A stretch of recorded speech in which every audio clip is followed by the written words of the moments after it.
Thank you very much. And to conclude, we will now listen to the Commissioner Wojciechowski on behalf of the European Commission. The floor is yours, sir.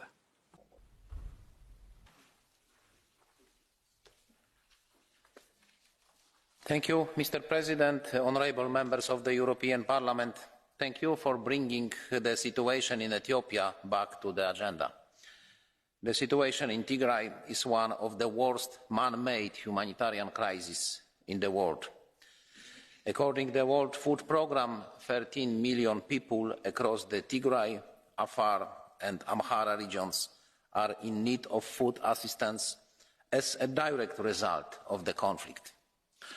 At the same time, Ethiopia is experiencing the most severe drought recorded since 1981, leaving an estimated 7.4 million people facing grave food insecurity.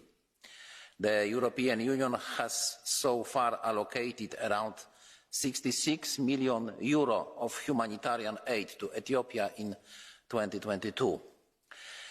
The resumption of fighting severely hampers even more humanitarian aid delivery in northern Ethiopia.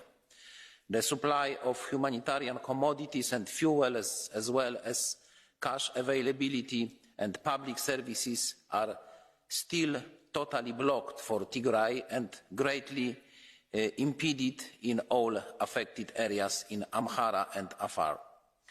Humanitarian organisations had to suspend their operations and withdraw some staff from conflict-affected areas.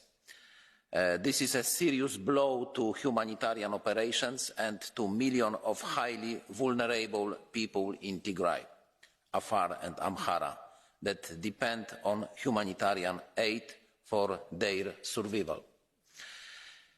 There is only one solution to improve this situation, and this solution is political, not military.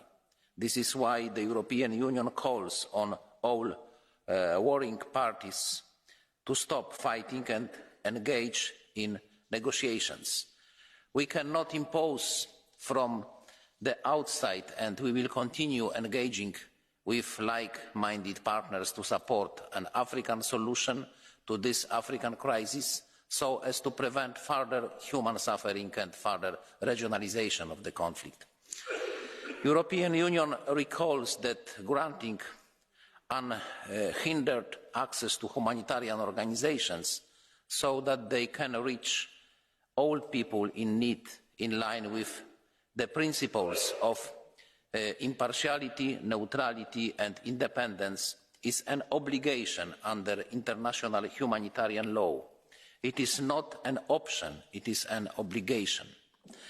So it is the duty of all parties to the conflict to ensure the safety and security of civilians, humanitarian workers and humanitarian assets, notably by strict application of the principles of precautions and distinction in the conduct of hostilities. The European Union is also appealed by the gravity and scale of human rights violations and abuses perpetrated by all parties to the conflict since its beginning. Those allegations must be investigated and accountability ensured. There will be no durable peace, no reconciliation without justice for the victims. The European Union will present a resolution at the Human Rights Council renewing the mandate of the International Commission of Human Rights Experts on Ethiopia to allow for further comprehensive, independent and transparent investigations and accountability mechanisms to complement national efforts. The European Union doesn't forget the people of Tigray and those suffering from this man-made crisis. 2 years have passed since the start of the conflict. There is no more time to lose. Thank you.